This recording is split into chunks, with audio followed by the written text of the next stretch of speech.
Following the release of version 2.3, Honkai Star Rail now has 3 rotating endgame modes: Memory of Chaos, Pure Fiction, and Apocalyptic Shadow. Technically there are 4 endgame modes if you include Storm Disaster and by extension Golden Gears, but the simulated universe doesn't refresh itself, and it's debatable whether that game mode taxes your party's own capability, or whether or not you luck out on path blessings, curios, and the like. Considering one of the biggest and longest running complaints of the Genshin Impact has been the absence of any meaningful endgame for literal years now, it's nothing short of refreshing to have such a breadth of things to work towards and actual motivation to map out a course of progression for your account in Star Rail. Although Hoyo finally gave Genshin some semblance of additional endgame outside of Spiral Abyss through Imaginary and Theater, but this is an HSR video, so let's focus on that. As someone who fervently champions the notion that endgame is important for all players, not just hardcore ones, it does my heart good to see not 2, but 3 rotating game modes for HSR. I was already pleased with Pure Fiction giving Erudition characters a chance to shine, but they decided to give us an extra game mode that ideally is meant to cater more towards boss killers, which imply hunt characters, giving every DPS path equal opportunity to be used. At the same time, for some players, it can be exhausting to keep up with all the different game modes and the fluctuations within each one, possibly exacerbated by the prolific release of 5-star characters and the faster rate of power scaling in this game. I figured it would make for an interesting discussion, so today let's talk about Honkai Star Rail's endgame, both the good and bad parts of it. Just to get this out of the way, I'd like to establish right from the start that I believe the existence of endgame modes, no matter how well or poorly executed, is always, and I emphasize always, better than the alternative. What matters most to me is whether or not there is an endgame, even if there's a lot to be desired from it, because you can always improve on mediocrity, whereas you can't improve on something if there's nothing to begin with. A while back, I posted a meme on my community tab that I thought was funny, but it's something that warrants a bit of explanation. The Hoyo-verse player base has always been vocal about there being no real compulsion to invest in characters. Why would they when nothing necessitates such investment? But in version 2.1, when you came across the Venturing's boss battle in the Penenconi story, apparently a ton of people complained about how challenging the boss was that they had to nerf it within like 24 hours or something to make it easier to complete. I just thought it was funny to make a joke about how Hoyo players are begging for harder battles only to complain when they finally got them. Now, Genshin Impact and Honkai Star Rail, despite sharing many systems, are fundamentally different games. Their respective difficulties have to be evaluated by different criteria. Of that I'm aware. So before we go any further, I just want to say that even though I mentioned Genshin several times already, everything I say from this point onwards is based on Honkai Star Rail exclusively within a vacuum. I know I tend to use Genshin as a reference for Star Rail and vice versa, but for the sake of this video I'll be talking about just HSR, as if Genshin never existed. On that note, let's talk about 3 things that HSR does well for its endgame. Positive 1. A reason to keep playing. The thing about endless progression games is that at a certain point, once you get through all the meat and potatoes of the game, all that remains is the grind, the min-maxing, in which players either create their own personal goals or they slowly but surely work towards something. One of the reasons MMORPGs are not as popular as they used to be is the sheer volume of grinding you're expected to do, and how repetitive that can be for the endgame. I speak from experience. I was an avid MapleStory player during the 2010s. It's a delicate balance to achieve for live service titles like gacha games. They're intended to be played in perpetuity, but you also don't want them to feel like long, tedious grinds. What's important though is that there is something to work towards. That's the main purpose of endgame content, to give players a reason to keep playing, especially while they wait for new expansions or whatnot. Unlike MMOs, which have a super long-term end goal that you painstakingly work towards over the span of months to years or even possibly decades, gacha games are designed to be compact experiences that only require maybe a couple hours of playtime a week at most. As such, their endgame modes are also intended to be compact experiences, small periodical milestones or challenges for players to work towards one after another. Memory of Chaos, Pure Fiction, and Apocalyptic Shadow are the perfect type of endgame content for the kind of experience gacha gamers are expecting. Other titles also have something reminiscent of them, like a raid boss or some kind of cyclical endgame challenge. It's a tried and true practice that can be recycled for consistent things to look towards. Anecdotally, I find myself playing Honkai Star Rail with a lot more intent, rather than just autopiloting through it, burning stamina and logging off after doing dailies. Don't get me wrong, at the end of the day that's all you can really do from day to day, but I like to keep a to-do list of things to budget my energy towards and characters to work on, while also being more involved with the game overall, keeping track of team compositions, future planning, so on and so forth, because the endgame modes push you to do so. You're not just going through the motions with Star Rail, which makes it a lot more engaging, at least for me. I'm like half casual, half tryhard, not a sweaty gamer, but I do enjoy my fair share of min-maxing. One of my favorite things to do in Star Rail is speculate, which you may have noticed as of late with my videos on, for example, Nihility becoming a stable presence in the meta, or how follow-up characters will get stronger and stronger over time, how tank supports appear to be more valuable than healing supports in terms of survivability, and just recently my evaluations on break characters.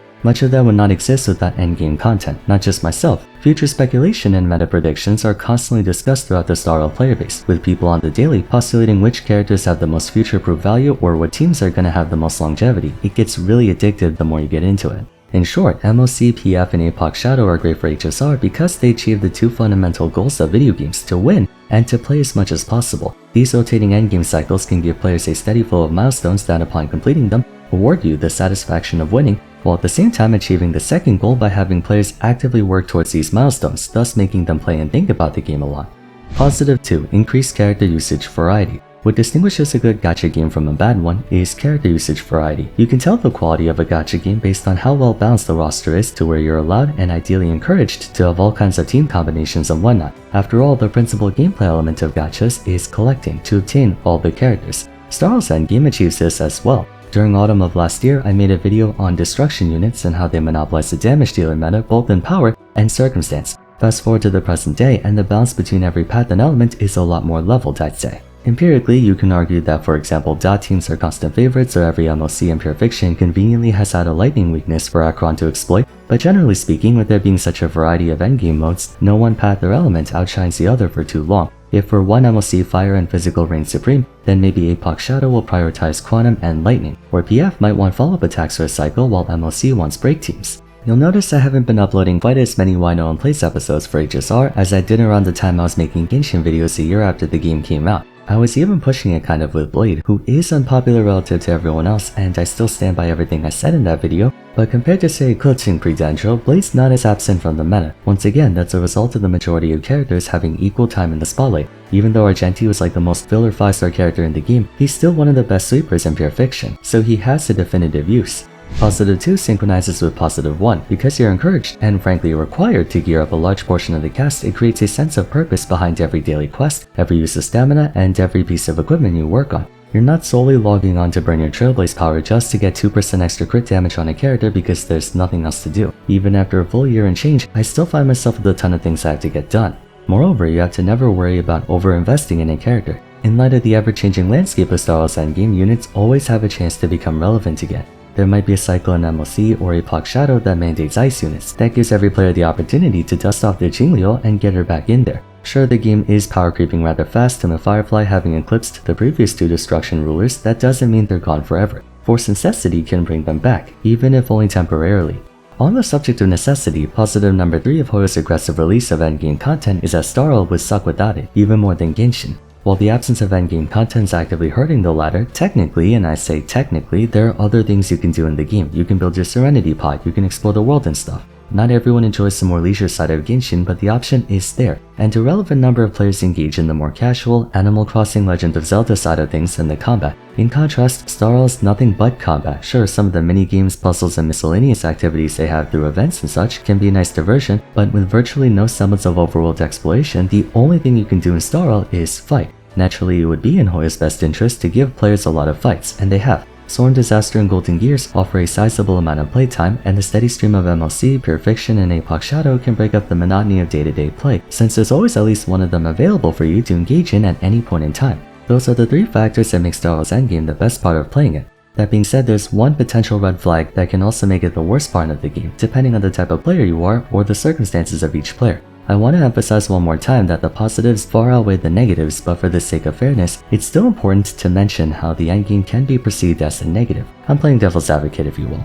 Negative 1. Increased character usage variety. If you're wondering why negative 1 is identical to positive 2, reason for that is the blade cuts both ways. The need to have multiple characters on deck can be conducive to a fun and varied experience, but it can also damage the experience for players. Increased character variety would be unconditionally positive for the game if all players had access to all units. But they don't. With there being 3 functionally different rotating game modes that each have their own rotating scenarios and priorities, there's a ton of pressure for players to have an extensive roster of characters to choose from. For a day 1 player, especially a day 1 player with enough disposable income to pull for at least one new 5-star per version, this is less of an issue. However, for a free-to-play who often have to budget for every 3rd or even 4th 5-star, trying to account for every contingency in MOC, Pure Fiction, and Apoc Shadow is a daunting task. Thankfully, there's an abundance of versatile party options out there, capable of handling multiple endgame modes, regardless of cycle blessings, but even so, you're still more or less expected to have no less than a dozen or more fully geared up characters on deck, many of which have to be 5-stars given HSRs prioritizing more 5-stars than 4-stars. With how frequently they're pumping out new 5-star characters, having made 2 per version without fail ever since release, Jade reserves are being depleted faster than they can be accumulated. The funny thing is, one of the primary ways to obtain Stellar Jades is by completing the endgame modes. I'm not saying you have to have every 5-star in the game and they all have to be like E2S1 for you to clear every game mode. Starl's not that unforgiving. With good team building, proper understanding of rotations and uptime, and ideally strong relics and high level traces, you can still take care of everything just fine, but the game does still character check players. Furthermore, even if you are willing to spend money on the game, if you join late, you might not even have the chance to. Let's say there's an MOC that spams debuffs on you. Sounds like a job for Huohuo, but if you join the game after 1.5, you can't have Huohuo even if you have the money for her. Or say there's an Apocalyptic Shadow with a blessing that increases damage based on HP consumption, but you weren't around during Blade's release or rerun. Granted, gacha games do intentionally weaponize FOMO to make you addicted to the game, so by no means am I saying HSR is a sole offender in that regard, but since this is a turn-based game that's won or lost on the back of stats and characters, not mechanics or EPM, you can't really overcome your lack of units or party members by quote-unquote getting good. It's either you have the necessary team and stuff, or you don't. Even outside of a monetary standpoint, having to gear up that many characters can be exhausting on player resources. With how abysmal the relic farming experience is in this game, and how poor the stamina to material conversion is for leveling characters, weapons, and traces, it takes a long ass time to finish one character. You can't just whip up something in a couple days and there you go. So if you quit for a while and come back for example, you have a lot of catching up to do. It's been over 3 months and I'm still trying to finish up my Akron's relics. To be fair though, I do have higher standards. Fortunately, some teams are more cost effective to gear up than others. I think that's why people enjoy break teams so much. You can get them going very quickly. Now, is it the end of the world if you miss one cycle? Of course not, another one is on the way soon. But lack of agency leads to frustration, and frustration can lead to players quitting. If it was simply a skill issue, that would be one thing. But Star Rail definitely is a high maintenance game, not in terms of the amount of hours you have to put in, but the amount of things you have to work on because of how much endgame stuff there is. All in all, for active and hardcore players who have been here since day one, having all this endgame stuff is great because we have the means to complete it. But for casual players, or maybe even players who join later in the game's timeline, it might feel suffocating to keep up with how fast the game is moving. Ultimately though, the negatives of MOC, PF, and Apocalyptic Shadow are circumstantial. I think Star Rail has done a spectacular job on each of its endgame modes. Probably because I spend a little more than the average person and have plenty of characters and options, but I think the endgame has just enough difficulty to challenge the player to think about what they're doing without being Dark Souls levels of malding. For all the criticisms I have towards HSR's cavalier approach to releasing 5 stars, the terrible relic farming experience, and low-key asshole design in regards to signature weapons, endgame is not one of them. Those other systems can make the endgame frustrating for players, but the endgame itself is fantastic. Despite the game's combat being very one-dimensional, they found ways to keep it interesting even to this day. And kind of a hot take, but I hope they keep adding more. I wouldn't mind having a 4th or 5th permanent game mode, preferably something more RPG oriented like Sword and Disaster, but maybe in a different fashion. The only personal gripe I have towards Star Rail's endgame is that I don't get to make that many Wino and Plays episodes. Not now anyway. Maybe if the game power creeps enough, then later down the road I might be able to. What are your thoughts on HSR's endgame? Do you think it's well made, or are there some negative aspects to it that I haven't mentioned? Feel free to share it in the comments. For now, if you enjoyed the video, it would be great if you left a like and subscribe. Don't forget to follow me on Twitter @Vars, join my Discord server, and check out my other Honkai Star Rail discussions if you haven't yet. But till next time, thanks so much for watching, and I look forward to seeing you again soon. Take care.